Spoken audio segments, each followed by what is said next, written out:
Assalamualaikum. Selamat pagi dan semangat pagi anak-anak hebat. Bagaimana kabarnya hari ini? Semoga selalu dalam keadaan sehat dan tetap semangat belajar dari rumah.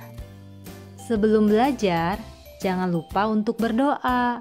Kemudian, cuci tangan sebelum dan sesudah melakukan kegiatan, serta tetap patuhi protokol kesehatan ya. Hari ini kita akan belajar tema 1, subtema 3 tentang pertumbuhan hewan.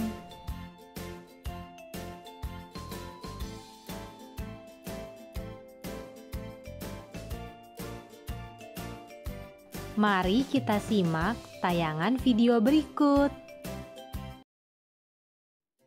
Pernahkah kamu melihat hewan seperti di layar? Tentu pernah kan? Hewan tersebut adalah lalat. Kamu tahu kan, lalat suka sekali berterbangan hinggap di tempat kotor, seperti pada tumpukan sampah. Kemudian, dari tempat yang kotor tadi, lalat hinggap pada makanan yang terbuka.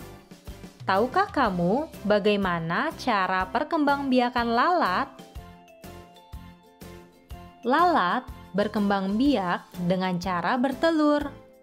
Lalat dapat bertelur di mana-mana, seperti pada tumpukan sampah dan makanan yang terbuka. Telur lalat menetas menjadi larva atau belatung. Setelah beberapa hari, larva akan tumbuh menjadi pupa atau kepompong. Selanjutnya, lalat dewasa akan keluar dari dalam pupa. Kemudian, lalat dewasa akan bertelur kembali. Kita ulangi sekali lagi ya anak-anak mengenai daur hidup lalat. Daur hidup lalat dimulai dari telur. Telur menetas menjadi larva. Larva berubah menjadi pupa atau kepompong. Selanjutnya, pupa menjadi lalat dewasa. Sampai sini paham ya anak-anak? Kita lanjut belajar daur hidup katak. Daur hidup katak dimulai dari telur. Telur katak biasanya ada di air. Telur katak menetas menjadi berudu atau kecebong yang tumbuh dan hidup di air, memiliki ekor, dan tidak memiliki kaki. Berudu bernapas menggunakan insang. Kemudian, pada tubuh berudu tumbuh sepasang kaki belakang dan disusul sepasang kaki depan. Semakin lama, ekor katak semakin memendek. Katak berekor tumbuh menjadi katak muda. Akhirnya, ekor katak tidak tampak lagi. Selanjutnya, katak muda menjadi katak dewasa yang tidak berekor. Katak dewasa bernapas dengan paru-paru dan kulit. Katak dewasa hidup di air dan di darat. Pada tahap katak dewasa lebih sering berada di darat dan kembali lagi ke air untuk bertelur. Dari telur, hidup katak baru dimulai lagi. Sekarang kita ulangi sekali lagi ya anak-anak mengenai daur hidup katak. Urutan daur hidup katak dimulai dari telur. Telur menetas menjadi berudu atau kecebong. Berudu tumbuh menjadi berudu berkaki, kemudian tumbuh menjadi katak berekor. Katak berekor lalu tumbuh menjadi katak muda. Katak muda menjadi katak dewasa yang tidak berekor. Sampai sini paham ya anak-anak? kita lanjut ke pembahasan berikutnya, yaitu hidup sederhana. Anak-anak ada yang tahu tidak? Apa itu hidup sederhana? Iya, betul sekali. Hidup sederhana artinya hidup sesuai kebutuhan dan tidak berlebih-lebihan. Menurut kalian, apakah sikap sederhana itu penting diterapkan dalam kehidupan sehari-hari?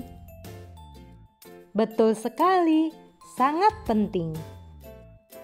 Karena sikap sederhana mengajarkan dan melatih kita untuk bersikap disiplin, rendah hati, tidak sombong, dan peduli dengan sesama. Berikut contoh hidup sederhana yang dapat diterapkan dalam kehidupan sehari-hari. Pertama, tidak berlebihan dalam berpakaian, membeli makanan dan minuman, serta membeli alat-alat elektronik. Kedua, tidak memamerkan kekayaan yang dimiliki. Ketiga, rajin menabung. Keempat, suka berbagi dengan orang lain. Kelima, belanja sesuai dengan kebutuhan, bukan keinginan. Dan tentunya masih banyak lagi contoh yang dapat diterapkan dalam kehidupan sehari-hari. Siapa yang di sini rajin menabung dan suka berbagi dengan orang lain? Hebat sekali. Hidup sederhana banyak sekali loh manfaatnya. Pertama, kita dapat memiliki sikap suka berbagi. Kedua, akan senantiasa bersyukur. Ketiga, lebih mengutamakan kebutuhan daripada keinginan. Keempat, kita akan memiliki simpanan uang atau tabungan. Dan tentunya masih banyak lagi ya manfaat dari hidup sederhana.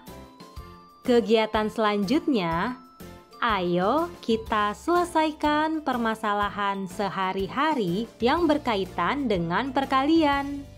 Hitunglah perkalian dalam permasalahan berikut dengan cara bersusun pendek, seperti yang telah kamu pelajari sebelumnya ya.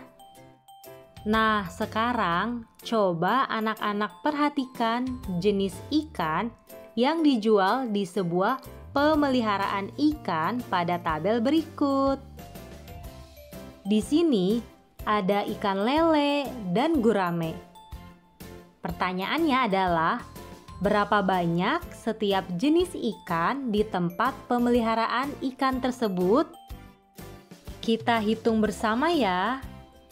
Kita mulai menghitung dari jenis ikan lele. Pertama, kita tuliskan dalam bentuk perkaliannya, yaitu 2 dikali 145. Berapa ya hasilnya? 2 adalah banyaknya kolam, sedangkan 145 adalah jumlah ikan di tiap kolam.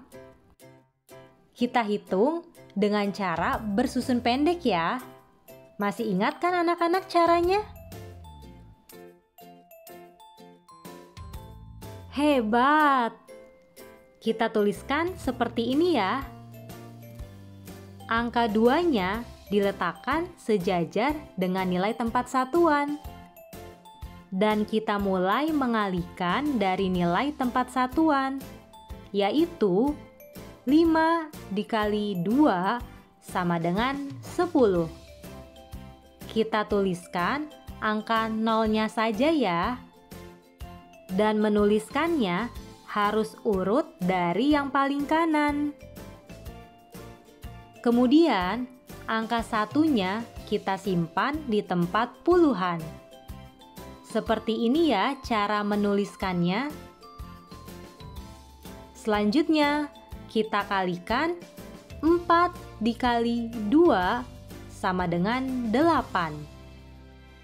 Setelah mengalikan, kita jumlahkan dengan simpanannya tadi ya, yaitu 1. Berarti 8 ditambah 1 sama dengan 9. Kita tulis di sini ya. Selanjutnya kita kalikan 1 dikali 2 sama dengan 2.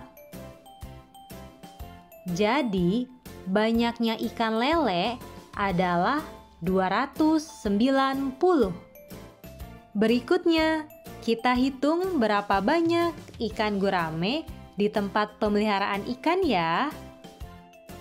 Pertama, jangan lupa ya, kita tuliskan dulu dalam bentuk perkaliannya, yaitu 3 dikali 184. Berapa ya hasilnya? 3 menunjukkan banyaknya kolam, sedangkan 184 menunjukkan jumlah ikan di tiap kolam.